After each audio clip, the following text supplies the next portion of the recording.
नारद मुनि की कथाओं की पड़ताल करें तो पता चलेगा कि वे हमें समझाने की कोशिश कर रहे थे कि मैं और मेरा में अंतर क्या है। आख्यानों में नारद मुनि एक बड़े ही महत्वपूर्ण पात्र हैं। नारायण नारायण कहते हुए जब वे आते हैं तब सब समझ जाते हैं कि कुछ निर्णायक होने वाला है, ऐसा कुछ जिससे कथा आगे बढ़ेगी और जिससे अंत में कुछ ज्ञान प्राप्त होगा। नारद मुनि को देव ऋषि माना जाता है। माना जाता है कि वे देवलोक, भूलोक और पातालोक में आते जाते हुए खबरों को इधर उधर करने का काम भी करते हैं। हमें यह पता है कि नारद ब्रह्मा जी के एक मानस पुत्र हैं। उनके कारण दक्ष प्रजापति के सभी पुत्र गृहस्थ जीवन को त्याग कर संन्यास की ओर जा रहे थे। वे नारद की इस बात से प्रेरित थे कि जीवन का मूल लक्ष्य ब्रह्म विद्या ही है। इस कारण दक्ष ने नारद को शाप भी दिया था कि उन्हें, नारद जी, तब तक मोक्ष की प्राप्ति नहीं होगी और वे भूलोक व इस सांसारिक जीवन में तब तक अटके रहेंगे जब तक कि लोगों को यह नहीं सिखाएंगे कि वे गृहस्थ जीवन में ब्रह्म विद्या कैसे प्राप्त कर सकते हैं। इसके बाद ही नारद जी हाथों में तंबूरा लिए चारों ओर जाकर नारायण की कथा सुनाने लगे। इस प्रकार भजन और कीर्तन का प्रारंभ नारद से हुआ। नारद को भक्ति योग और भक्ति सूत्र से जोड़ा गया है। जो आख्यानकार, कथाकार और संगीतकार लोगों से भक्ति की बातें करते हैं, वे नारद से प्रेरित हैं। नारद को धर्मशास्त्र से भी जोड़ा गया है।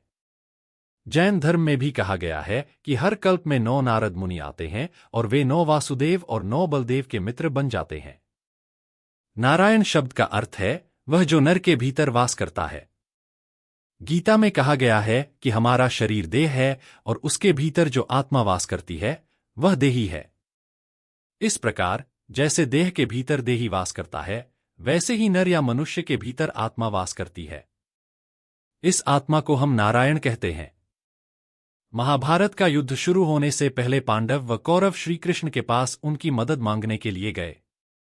तब कृष्ण ने उनसे कहा कि या तो वे निहत्थे नारायण को चुन सकते हैं या नारायणी सेना को। पांडवों ने नारायण को चुना और कौरवों ने नारायणी सेना को। नारायण का अर्थ है हमारी आत्मा जो निर्गुण है, वह जिसे मैं कहते हैं। इसके विपरीत नारायणी सेना का अर्थ है सगुण दुनिया, अर्थात हमारे अस्त्र शस्त्र, शरीर, धन धान्य संपत्ति, वह सब कुछ जिसे हम मेरा कहते हैं।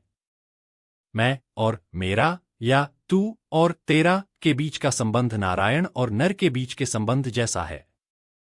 नारद मुनि की कथाओं से हम बहुत ज्ञान प्राप्त कर सकते हैं। यदि हम उनकी कलह से संबंधित कथाओं की पड़ताल करें तो हमें पता चलेगा कि वे हमेशा मनुष्यों को यह समझाने की कोशिश कर रहे थे कि नारायणी और नारायण में अंतर क्या है, मैं और मेरा में अंतर क्या है। यह इसलिए कि इस विश्व में जितना भी कलह, मोह और ईर्ष्या पाई जाती है, वह हमेशा मेरा और तेरा के बीच में होती है, न कि मैं और तू के बीच में। चूंकि नारायणी सेना का विश्व मोहमाया, धनधान्य संपत्ति, शक्ति, लोभ और ईर्ष्या का विश्व है, उस विश्व में भय और भूख होती है।